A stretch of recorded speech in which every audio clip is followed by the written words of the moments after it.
សូមអនុមោទនាពុទ្ធបរិស័ទក្នុងប្រទេសក្រៅប្រទេសក្នុងថ្ងៃនេះយើងបានដល់វត្តសវណ្ណទុំចំបក់មាសមានសេចក្តីជ្រះថ្លាញាតិញោមតម្កល់ចិត្តរីករាយជ្រះថ្លាក្នុងថ្ងៃបុណ្យវិសាខបូជានេះគឺព្រះសម្មាសម្ពុទ្ធព្រះអង្គប្រទានពរបាទហើយដើម្បីធ្វើដើម្បីរលឹកគុណព្រះអង្គហើយនេះគឺរូបណាក្នុងថ្ងៃនេះសំខាន់ណាបងប្អូនពុទ្ធបរិស័ទដឹងស្រាប់ហើយបាទមកមើលកន្លែងនេះមុនអញ្ជើញមកកន្លែងនេះមុនបាទនេះគឺនឹកដល់ព្រះសម្មាសម្ពុទ្ធជាអង្គម្ចាស់ព្រះអង្គទ្រង់ប្រសូតបាទនេះនឹកដល់គុណព្រះសម្មាសម្ពុទ្ធជាអង្គម្ចាស់ព្រះអង្គទ្រង់ត្រាស់ដឹងថ្ងៃហ្នឹងក្នុងថ្ងៃហ្នឹងថ្ងៃ15កើតពេញបរិបីខែវិសាខហ្នឹងអត្តន័យបាទដល់កូនក្មួយបានដឹងបាទហើយរូបហ្នឹងគឺនឹកដល់គុណព្រះសម្មាសម្ពុទ្ធព្រះអង្គបរិណិព្វានដោយអនុបាទិសេសនិព្វានធាតុនៅឯក្រោមដើមសាលព្រឹកទាំងគូនៅក្នុងនគរកុសេនារាព្រះអង្គប្រសូ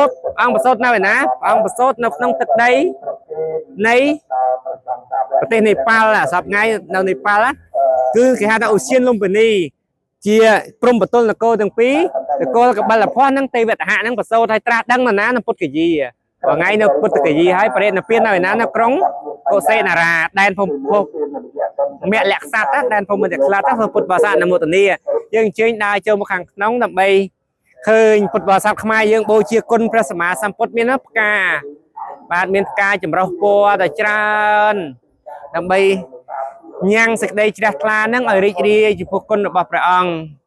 ប្រគុណរបស់ព្រះអង្គធំណាស់ហ្នឹងហើយដែលមាននៅព្រះពោធិព្រឹក្សព្រះបរមសារីរិកធាតុបាទព្រះបរមសារីរិកធាតុបច្ចេតដីដ៏ស្អាតដើម្បីយើងឧទ្ទិសថ្វាយក្នុងថ្ងៃដ៏វិសេសវិសាលបូជាចំពោះគុណរបស់ព្រះអង្គល្អណាស់ការបូជានេះ